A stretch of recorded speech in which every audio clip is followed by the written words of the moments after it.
Babi na sali pour Lingani tanga masolo boucle. Ah oui, hein. Ce qu'on a comprendre bien. Tâche où la PC est une tâche difficile. Donc c'est la première ministre des Amis de sécurité.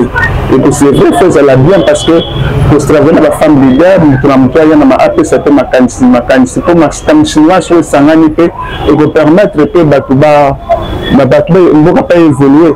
L'idée à Yomoko c'est la communauté. Mais l'idée à battre belé sur le sangi, si vous dites que il y a bien peu que vous m'avez comme moi et nous comme ma femme que ça l'a fait avancement que ça.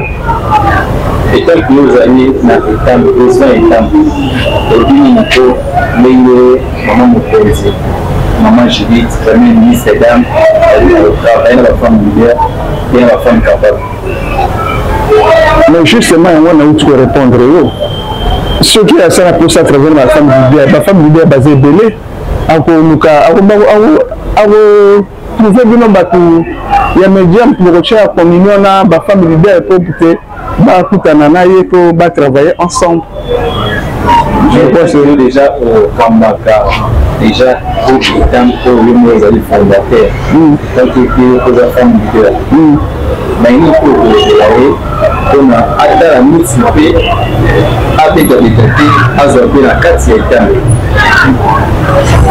pour filmer na noté.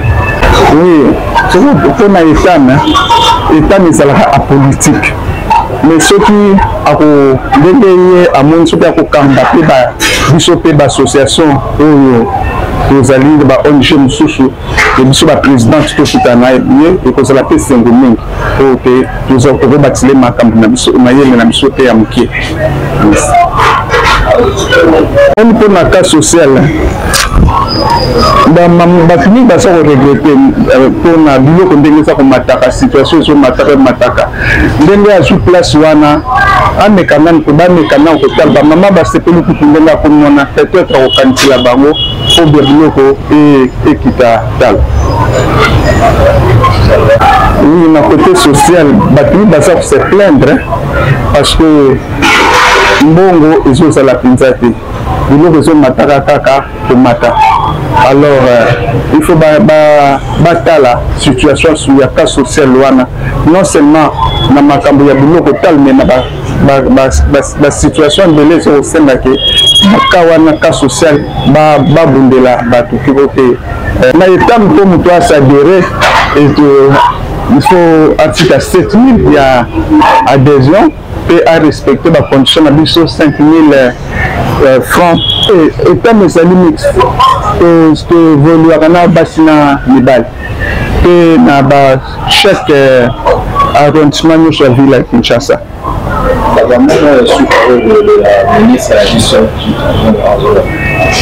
Bon, na félicité na mieux na ndenge a comme le premier ministre et c'est l'honneur pour la biso basi ya Congo mais aye ba que tâche wana su ezali facilité donc à ça l'effort la qui ça que maman yim tapotaka parce que le boum na biso ezali monde ba maman de boum na biso to kumba bana kata le boum c'est une monde wana yango boni la biso biso na kata mokili o donc faut voir vraiment que tu portera ba porteur de la paix biso to aleta ka biso to pesa calme na batu donc à te wana à côté sango na msala social abunda na yebi que va passer on a ayo kutana situation na tango ya guerre à l'est na nzambe asalisa ye pour que makambu wana ya guerre à l'est soki nzambe akopesa maboko et tant que premier ministre pour lutter pour guerre à l'est ici là remercier son excellence monsieur Félix Antoine Tshisekedi de notre président pour na acte to awuti ko sala na ko ya repenser ko moi si na poste wana et na sepeli mingi parce que et salami na mois de la période à mois de la femme oh OK ni na biso thème na biso zalaki promouvoir pour la femme Oh, maintenant que tala et kokana thème et balana thème na biso mwana ko mwasi a commis première ministre. Jamon na ministre merci Makasi na président de la République na acte outi ko sana. Babina sali pongo lingani tanga masolo boucle.